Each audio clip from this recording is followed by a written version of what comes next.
Future is spoken of as if it's something that is defined by technology, that happens because, through, and to technology.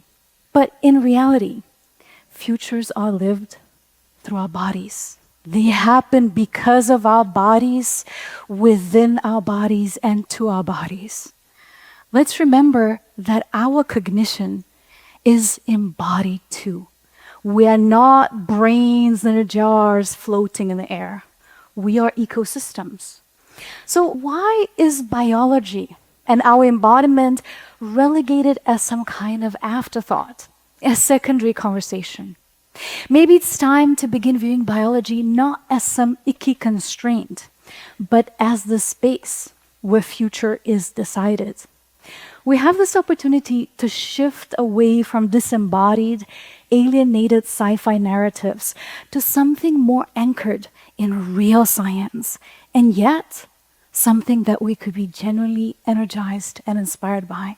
Visions to actions to joy, being explorative, creative in these bodies and on this planet, rather than escapist fantasies that have dominated too much of the foresight landscape until this day. This is where embodied futures comes to. As I said, biology is the real future frontier, not silicon or rockets. Life is the most advanced technology. Biology is the bleeding edge. And how different future imagination would look like if we fully lean into that. I think it's time to reclaim it and to reimagine futures as informed by that. And I promise to you, they'll be much more exciting than anything we've previously seen.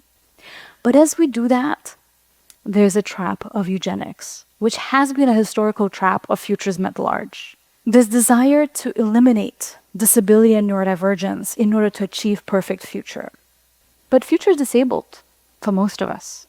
Unless we die a sudden death, we will experience a disability or multiple disabilities. And that is not something to shun away from, but to inform better designs. Innovation should not just allow us to do things faster, or not even in ways that we couldn't do before, but above all, help us feel more at home in our bodies, even as we age, even as we break, even as we pain, even as we recover from injuries or struggle with sensory processing.